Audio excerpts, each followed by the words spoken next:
form of tradition. There were three filmmakers with nothing in common. They thought they had it all figured out. They don't just follow the movies, they make them. Alexander Pavlak, Mario Silvas, and Jamal Alexander are the makers on film.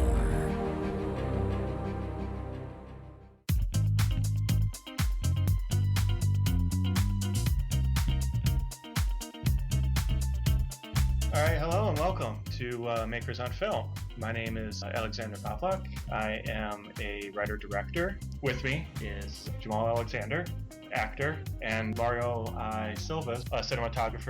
First thing on the list today is the new Star Wars trailer. I take it you guys have both seen that?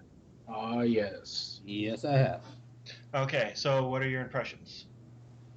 Jamal? Expect a lot of this for the next, however long we talk about Star Wars. Star Trek is clearly superior. But I did... Punch you in the mouth. Clearly superior. But as far as the trailers go, I thought it was pretty, it was good. I mean, it didn't give out a whole lot. And I hate when trailers do that, where they basically just give you the entire plot of the movie. Oh, yeah, right. Yeah, this one, not a lot of specific plot details, nothing that's, giving away the ending or really any direction that it's going. I'm still not entirely sure how the Stormtrooper, the Chrome Stormtrooper plays into all of this. As far as trailers go, I would give it, a passing grade. It's pretty good. Okay. So did you like this one better than the first one better than this one? You know what? I don't know whether it's because it was just the first one and it's the first, set of images we've seen from Star Wars in like a decade or so. First one for me still kind of like takes the cake. All right, right on. So what are your impressions, Mario? Honestly, I can't have too big of expectations after 1, 2, 3 came out. And don't get me wrong, I enjoyed those movies thoroughly for what they were, but they just... Growing up watching the original Star Wars and then watching the first 3, really, it killed Star Wars for me for a while. It was kind of a punch in the gut, wasn't it? It was, and it really hurt to see something like that. And then seeing this new one, and Abrams is directing the new ones, right? He's doing the first one. The second one is by somebody else, and then they're talking about him doing the third one. Okay, so I didn't even research that far into it. But, Abrams doing this, and I love Abrams' work, don't get me wrong. It's nothing that I would go out of my way to go see every single day, but I think Abrams is a solid director. And so seeing him create this, or to reinterpret this series, and this goes back into the trailer itself, it was very Abrams-esque. There were the flashing lights. Swear to God, I saw a couple of solar flares. And I am excited, but at the same time, I can't... I mean, I am excited about seeing this new one, but I can't raise my hopes, because just in case, it is disappointing. No, I get you, because the trailer for Phantom Menace was a good trailer. It made you want to go see the movie, and then you saw Phantom Menace, and you're like, you see all the good parts in the trailer, and that's why the trailer is so fantastic. Exactly. Yeah. So did you like this first trailer better than the second trailer, vice versa? Actually, I like the first one a lot better. Or the second one, I apologize. Okay. The first one, I got hung up on the light, the last shot. The really cool with the Sith Lord coming out, and he pulls his lightsaber out, and the blade shoots out. You're like, oh, this is amazing. And those 2 little mini ones pop out. I lost it. I started laughing so hard. I just thought it was I don't know why. I thought it was so just ridiculously funny looking. Don't get me wrong. I think it looks cool at the same time, just because they're trying to redo something different. But it made me laugh so hard that is their new idea, is to add a couple little things onto the side of a lightsaber. I'm worried that they just did that because of Darth Maul's version of the lightsaber, and they just somebody just decided, hey, let's do something cooler than that instead of just making an artistic choice. Definitely. Yeah, and I find it very funny that out of all of that, it's that lightsaber that everybody clings to and talks about. It's Yeah. like there's all this other stuff going on, and I'm trying to figure out like plot points from everything else, and all I keep hearing is people saying, "Oh, the lightsaber with the two little side ports to it." And even Stephen Colbert went on a little tirade about that, and he defended it. He said it was a cool idea, and he had charts and graphs and all this other stuff. And it's a great video if you want to watch it, if you want to go back and watch it. But Oh, basically, what he says is his theory is that everything stems off of one crystal. So the two side parts come out, and it's a guard, and it's more logical than it would be if it's just a shaft going into a handle. And if you know anything about the expanded universe and you read the comics or any of the books, there have been some Jedi and some Sith who've had a lightsaber very similar to this that had oh yeah. a guard on it. So it's not completely ridiculous, but on the other hand, the blade itself, the energy field of the blade looks a little primitive compared to everything that we've seen thus far. Yeah. So it looks like it may be a holdover from something, a relic from some other Sith lore. Mm. I'm sorry. How is that the ridiculous part of that trailer? I mean, you have C-3PO playing soccer, like the first image you see. Wait, we talked about the. I was thinking the new robot, the what is it, the BB-8 or whatever. Oh, the little roly poly thing. Yeah, Is- the new roller robot. Yeah. Okay, so that wasn't just C-3PO playing soccer, because that's what I've been getting the entire time. No, no, No, no. That's a new robot, and like, there's a video going around. It was Abrams and like his, like the producers and everything, and they're saying like, this isn't a soccer ball because everybody keeps saying that. They're like, this isn't a soccer ball. It's a new robot. His name is BB-8, and they brought him out on stage and like showcased him, or it, I should say. they did this at the Star Wars celebration this weekend. They brought it out. They brought out R2D2, and then they brought out the BB-8. The BB-8 Oh, is about half the size, but it's not computer generated. It's an actual robot. It's a model or a remote control device or something, but yeah. it's an actual working thing. See, that kind of worries me a little bit, because it's very cutesy. It's very like toy-like. I mean, it's not very serious, and it just kind of takes away from the rest of that trailer for one thing. And I smell Jar Jar somewhere in there. Was done more for marketing things than. See, exactly. That's where I was worried as well as the first time, because okay, Jar Jar. I understand why they wanted Jar Jar to appeal to the younger audiences, but they did it in the wrong way, in my opinion.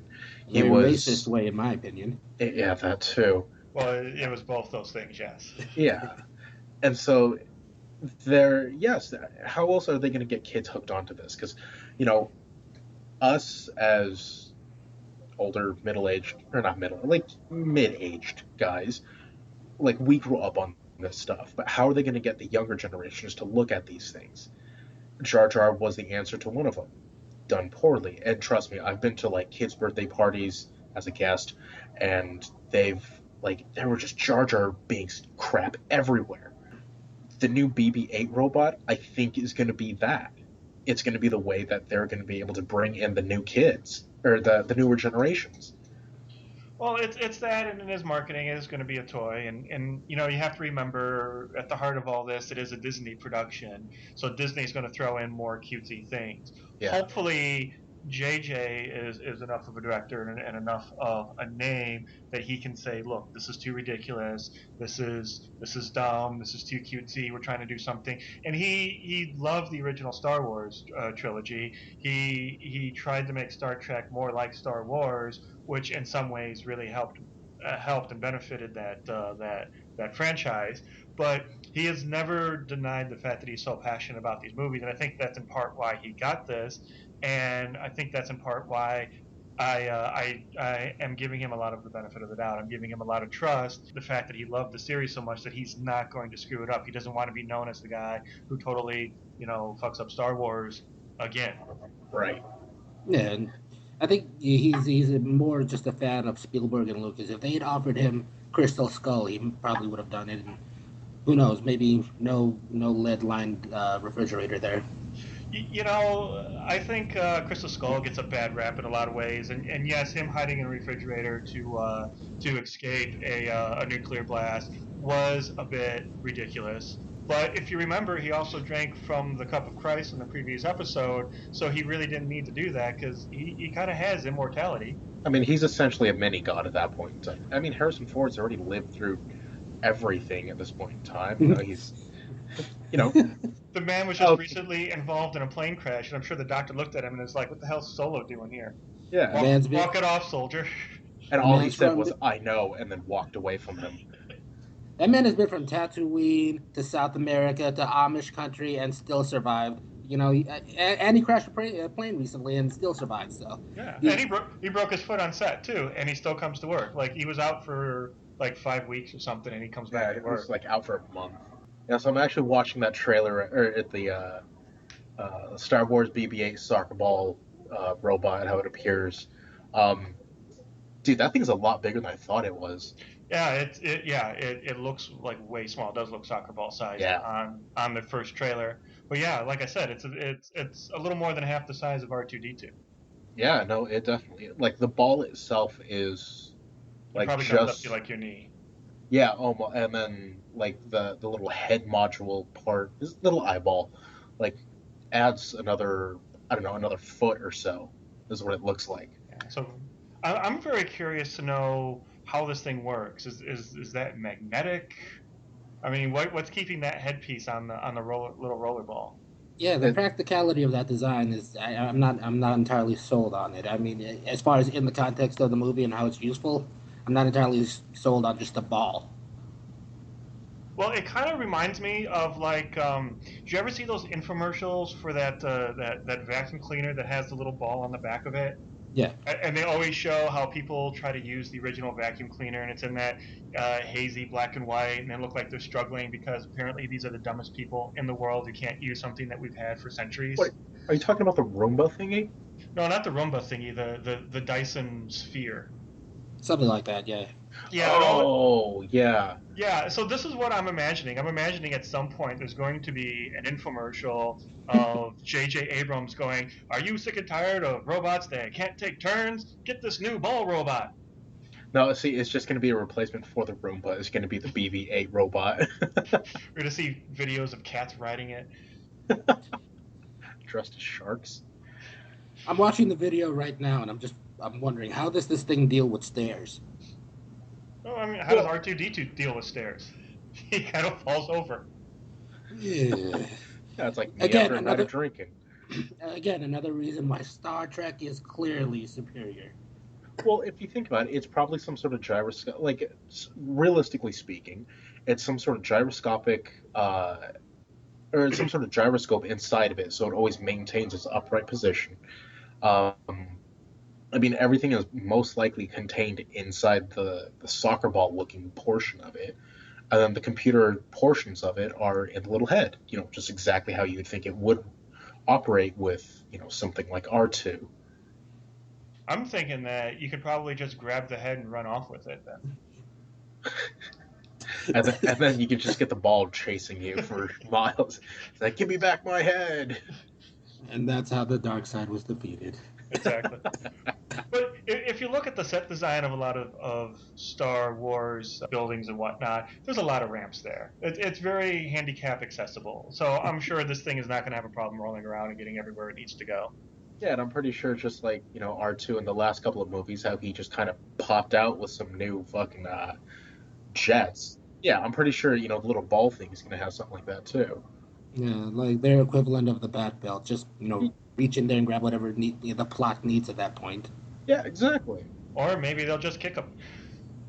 Or maybe they'll just kick it. Go ahead. Kick the robot. Don't kick the robot. Oh yeah, that's how they're going to make their money, kicking a robot. Okay, so upon watching the second trailer, and I've heard some theories on this on the internet. I'm thinking the plot of the new Star Wars movie is going to have something to do with Luke Skywalker's severed hand. And it's funny to me because I actually watched a reaction video to the new Star Wars trailer, the second trailer, and the person who was watching it didn't realize that Luke Skywalker had a robot hand at one point. Really? Yeah, he was like, I knew his hand got cut off, but I just thought they put a new one on. I'm like, how do you not know it's a robot hand? Yeah. I mean, didn't they show like the medical droids like touching his little servos, making sure that everything worked? Yes, I distinctly remember that scene. That scene freaked me Yeah. out for a long while. Oh no, that messed with me too. In the third one, he gets shot in the hand. It ricochets. It's a flesh wound, and then you see the metal and the servos and whatnot. And that's why he's wearing the glove for the rest of the movie. Yeah. Yeah, but I'm thinking that for two reasons. One is they remind the audience that he has a robot hand by we see that robot hand touch R2D2. And I assume that it's Luke Skywalker because during the narration he's saying the Force runs in my family. My father Yeah. had it, and then you see the beat up death mask of Vader, and he says I had it, and then you see him touching, which I assume is him touching R2D2, and then he says my sister had it, and you see a woman being handed a lightsaber, and it's just done by the hands. You don't see faces or anything. And then he says, "You have it." So he's obviously talking to either his sibling or he's talking to Leia's sibling, but Yeah. or child or whatever. So the thing is, though, the lightsaber that the woman I'm assuming is Leia, and which for the rest of this conversation I'll say Leia, the lightsaber that Leia is getting is Luke's old lightsaber. That's the one he had on Bespin when his hand got cut off. This was the one that Anakin Skywalker made that Ben Kenobi gave to Luke Skywalker. This one was lost with the hand. The last time we see it, the hand is still holding on to it and it's falling down that port that Luke Skywalker finally falls down. Yeah. So I'm assuming that somebody is running around looking for relics, trying to either clone Vader or clone Luke or somebody in the Skywalker family. Okay, so let's say they are. I mean, this is just me thinking. If they are able to clone them, does that mean they're able to have the same force ability? I would assume so because that would be part of their genetic makeup, wouldn't it? I mean, it depends on which theory you go with. If you go with how the original trilogy says it, and it's just like you just so happen to be force sensitive, more force sensitive than anybody else. Let's put you in the Jedi Academy. Or if you go with what the original trilogy says and says it's a microscopic bacteria, but wouldn't you also be able to clone that or inject that into somebody to make them more force sensitive? No, no, no, and don't get me wrong, I understand that, but then what about the whole, being able to be one with the force? That's why I never really got the whole like microscopic metachlorian thing because they're able to go through this change and become one with the force. At the end of the Wookiee dance, or the not the Wookiee, the little Ewok. yeah Ewok. Thank you. I was like, they look like dogs. Um, It's the teddy bear picnic. yeah, the teddy bear. They're dancing around with the heads of all the Stormtroopers. heads of all the stormtroopers that they just violently murdered with sticks and rocks. Which don't get me started with that. And then we see Hayden Christensen, of all people, at the end of that, like in the new generation, we see the people that, we see Ben, we see Yoda, we see Anakin as these Force entities now. So that's why I never really understood if they could be, bacteria in your body or if it was actually something else, this other force that, well, the Force, but and that's Something how we're able to see supernatural, them. perhaps. Yeah, thank you. Supernatural. That's the word I was looking for. So that we're Yeah, able to actually see them. yeah. I thought trying to put science, trying to quantify the force like that with the whatever the hell they were called, mitochondrions or whatever.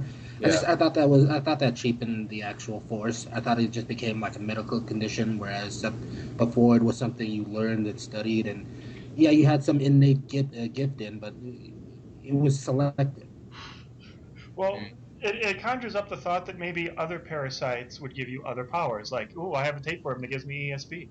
that's Radioactive terrible. spiders give you other stuff. So Yeah, exactly. I keep watching this trailer over and over again, and the first shot where you see one of those God, what's the name of those ships? The The TIE, destroyers. oh, the Star Destroyer. Yeah, that I do like the first one, the first trailer better, but that is a great opening shot for this.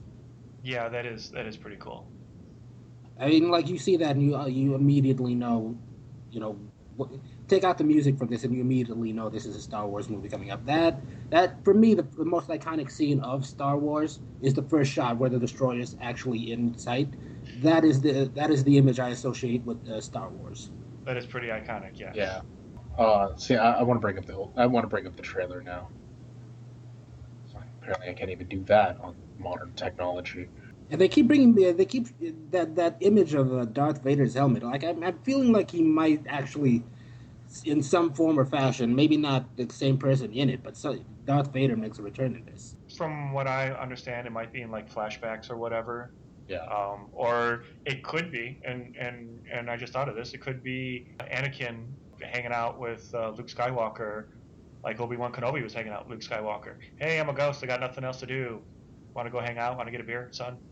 I know I wasn't there for you, but now that I'm dead and I'm bored, and want to go get a beer? I'd drink with them. I'd drink with Vader. I would drink with Chewie. He seems a little bit more fun. And speaking of Chewie, what did you think about that last scene of the trailer? I did not like it. I thought it was a little cheese. Yeah, I thought that's it. I'm supposed to get excited for just the sight of the two of them coming back. I would like a little bit more. Good.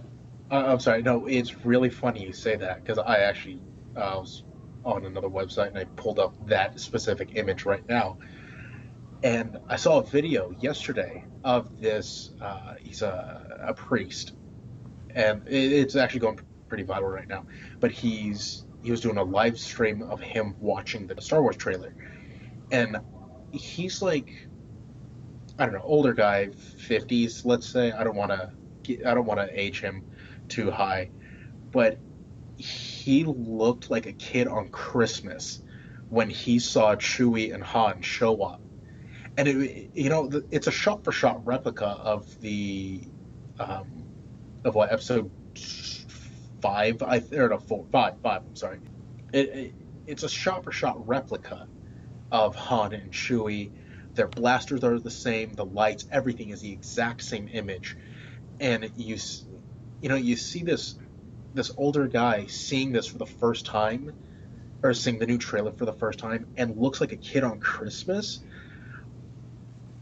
That's what got me excited more than anything else. Because don't get me wrong, I love the series. I actually love that last shot right there. I thought it was a great teaser for the next trailer that they're going to come out with. See, to me though, it and I'm thinking about it. I think it was just because Solo was happy, and I don't think there were many times in the series Solo was actually happy. He's usually frayed at his wit's end, trying to deal with the Millennium Falcon, trying to run away from someone or something. Somebody's always trying to kill him. Yeah. Very rarely do we ever see him happy, if ever. And here's this trailer, and he's happy. He's like, "Oh, Chewie, we're home," and it feels so foreign to me.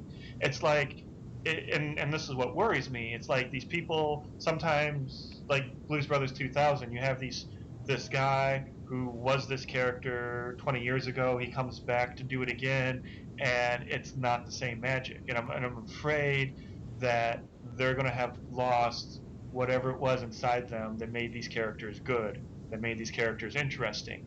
And seeing Solo being kind of happy and saying we're home, I think is a little disconcerting.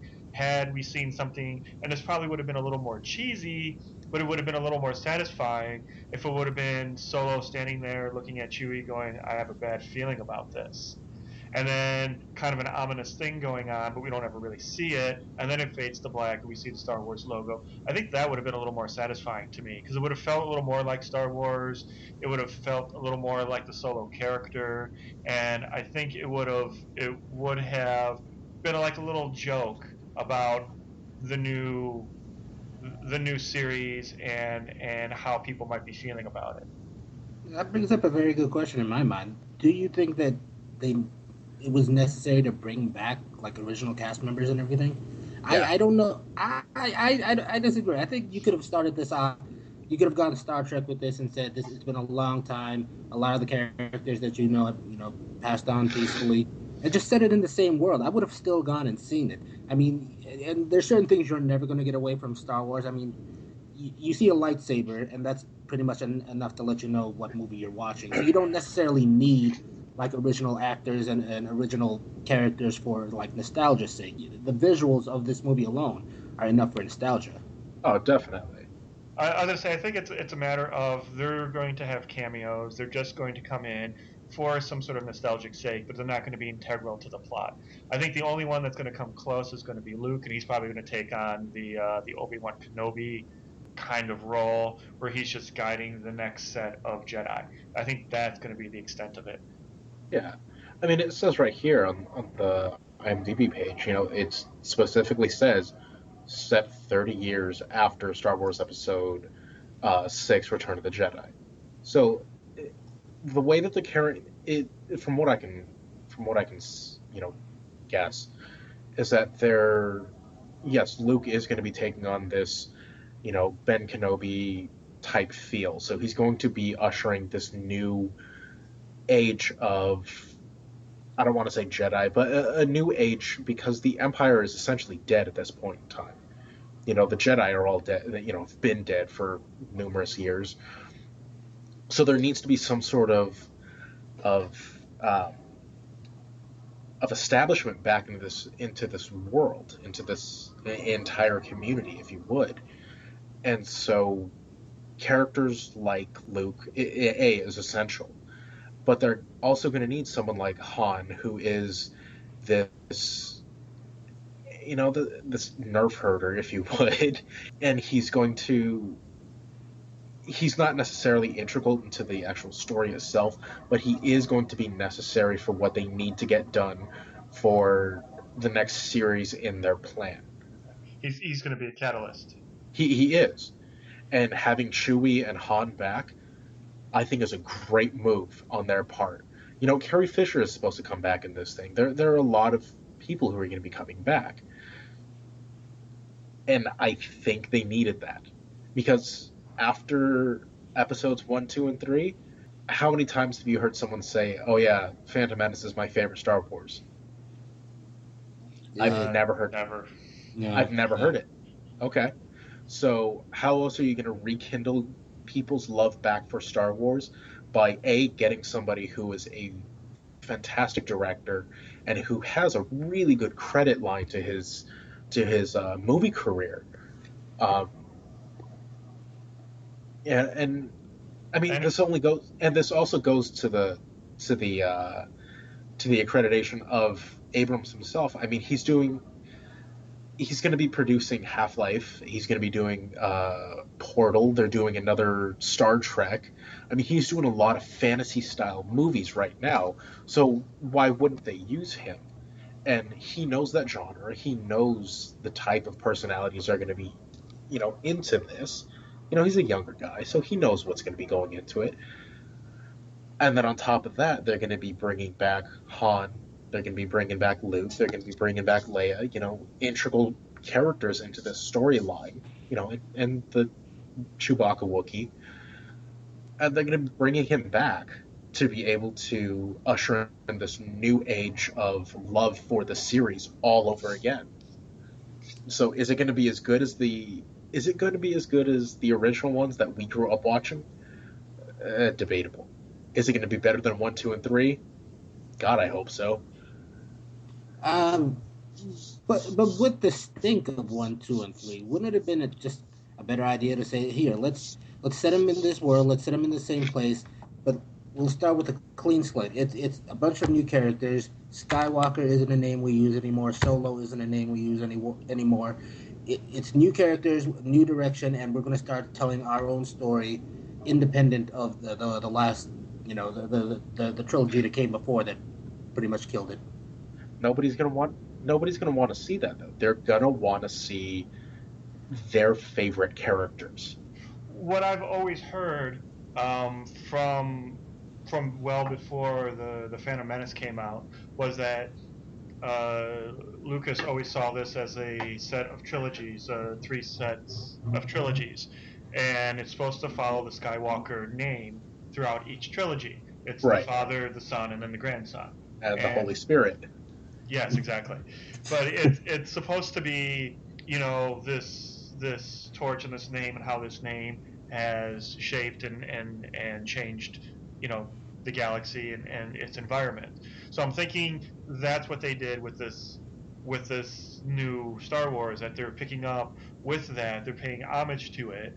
They're paying homage to the original trilogy, and hopefully that they're doing this in such a way that it's reverent but irreverent at the same time. And I hope, and I really really hope, somewhere along the way there is going to be this classic Mexican standoff, and I hope Solo just shoots somebody, and when somebody asks him about it, he'll say something to the phrase, to something to the way of, "I always shoot first." Just, God, that, that's that, that, cheesy. God, that's cheesy. That that, is that, cheesy, but the audience would love it. that's just Oh, a you know little what? No, heavy-handed. I mean, come on. no. See, the I hate to just cornhole people into a type of person, but the the people who got up in arms about that are the only ones that are going to love something like that. Everybody else is just going to be like, oh, okay, cool. He's a badass. We get it. We already understood that about him. So I think that'd be something that they Yeah, could add, but it wouldn't add anything to anybody. it, it wouldn't. It wouldn't. I know what you're saying. It wouldn't add to the story. It wouldn't add to the character. It would be an inside joke for the audience, and that's all it would be. And Yeah, if you've seen Into Darkness, J.J. Abrams is big on inside jokes. As far as I'm concerned, Into Darkness, the formula was Star Wars reference, Star Trek reference, Indiana Jones reference, action sequence, repeat. That was the full runtime of Into Darkness for me. So yeah. I could see Abrams doing something like this just to thumb his nose at the previous administration. I kind of hope he does it. If he doesn't do it, it's not going to be any big loss. If he does do it, I will probably laugh the hardest. Yeah, I can imagine you would. That I don't I still don't understand why that's such a big deal after all these years. I mean, if you didn't get like this the tone and the personality of Han Solo and the tone of that world just from those shots, then that's your problem. Yeah.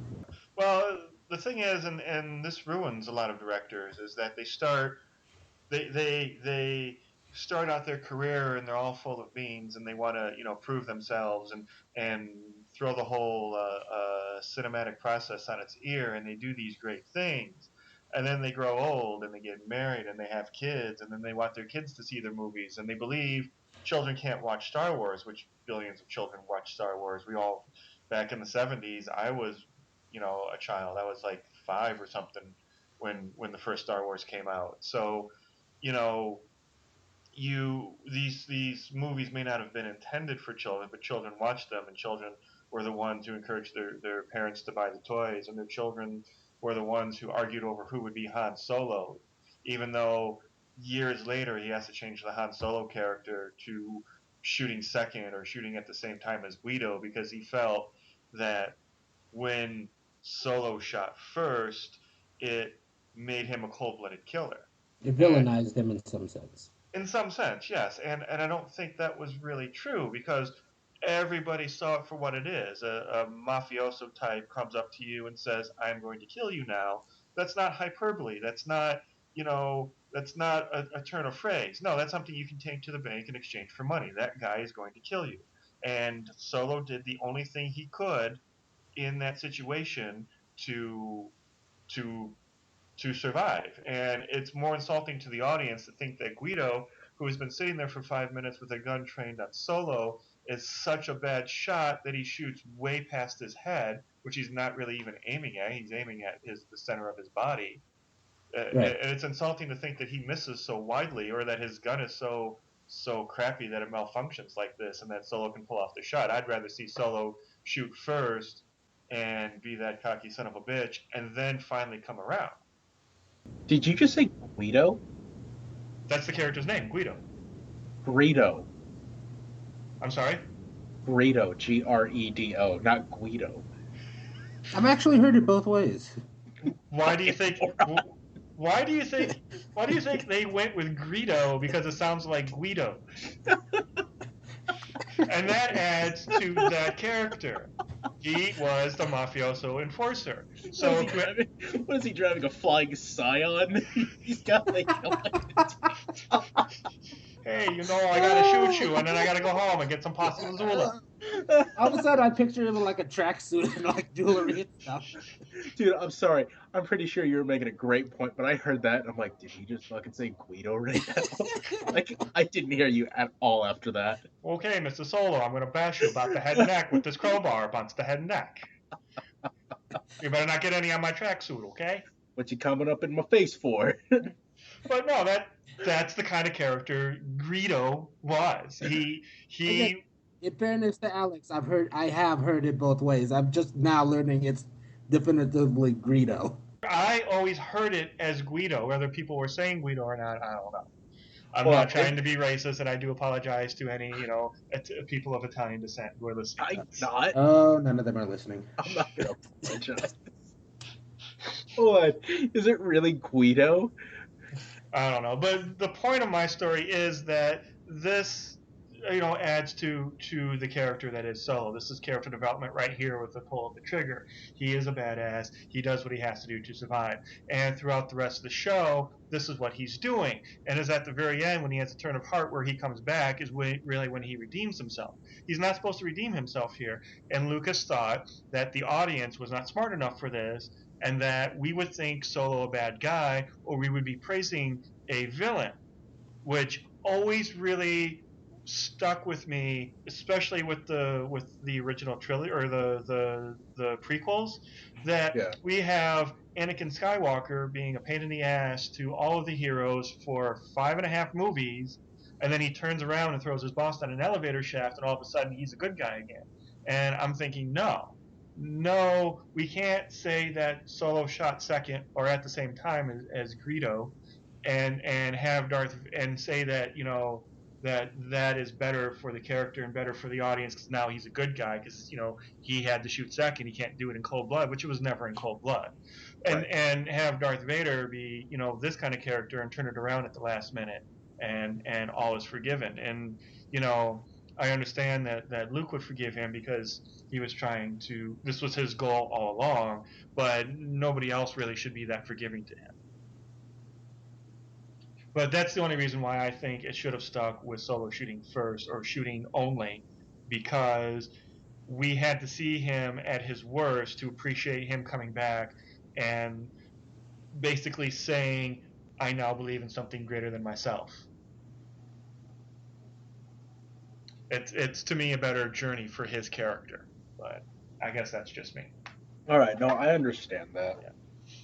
Even as a kid, when I saw that, I kind of, and maybe this is because around the same time that I saw this is when movies like, what is it, the one with Emilio Estevez as Billy the Kid, Young Guns. Oh yeah.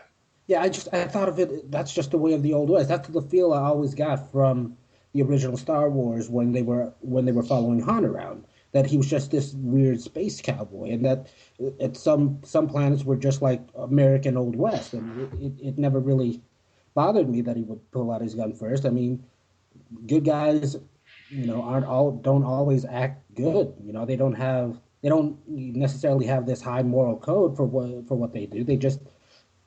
They're good guys in spite of themselves. Well, that goes all the way back to like Clint Eastwood. He was the one who put that on its ear. He was the one who had the morally ambiguous good guy, and like the Man with No Name trilogy, or even High Plains Drifter, which is one of my favorites. Which he also kind of doesn't have a name in that one. In High Plains Drifter, he comes to this town. He verbally abuses everybody. He actually rapes a woman who ends up falling in love with him. And at the very end, the town expects him to save them from these 3 criminals that the town has ticked off earlier on, and he shows them how to defend themselves, and he walks away. I remember seeing High Plains Drifter and thinking, this is Clint Eastwood realizing what made him good, what was the appeal of the Man with No Name franchise, and turning it up a notch. Exactly. Yes. And I don't know if you've heard the story about how John Wayne felt about him, but John Wayne did a movie called The Shootist. Yeah. I don't know if you've ever. And there's a scene in there where he's supposed to take out like a bar full of other gunfighters, and the director says to him, "Okay, so you walk down this hallway and then you shoot the first guy in the back." John Wayne turns red, looks him in the face, and says, "Shoot him in the back." Director looks at him and goes, "Well, Clint Eastwood would do it." "Oh, I don't care what that kid would do." And I like John Wayne. But that old kind of mentality about like good guy, bad guy, that just doesn't have a place anymore, I don't think. I heard that story from Clint Eastwood, and the director asked John Wayne, "Well, why wouldn't you shoot him in the back? Because I have a moral code." That that's not really that doesn't make any sense in a real world scenario. Well, a moral code is a line that the hero will not cross. Every single character, every single good guy that Clint Eastwood ever played was a guy who had a line in the sand that he would not cross. And even High Plains Drifter, where he rapes that woman, he did it. He was justified in his own mind why he did that, because the town directly was responsible for letting his brother be murdered in the street like a dog. He was whipped to death, actually. So uh, that's one theory of the movie. It's very ambiguous about the ending of it, and some people say that the character who got whipped in the street by the three criminals who are coming back into the town is actually Clint Eastwood. He's a ghost. I kind of like that theory, but I don't think that's really true. But the point is that you justify things in your mind because it's the greater good. It's what you think you deserve, or what you think the world deserves. So if you think this town needs to be punished, you're going to go in and punish them. He never killed anybody, even though he may have had the right to, or nobody would have blamed him for doing it, but he did everything short of that. I think this is a good time to stop. You'll be able to find these podcasts on the new website, mof.ninja. That's going to be on that. I'm going to put it on iTunes, some of the other ones, Stitcher and iCloud or whatever it's called. And you'll be able to find it there, but we're going to put all this on the website as well. All right, good night. All right, Good love night, you guys. Join the makers each week as they discuss film, TV, and pop culture. To learn more about them, go to mof.ninja. This is Sean Connery saying goodbye.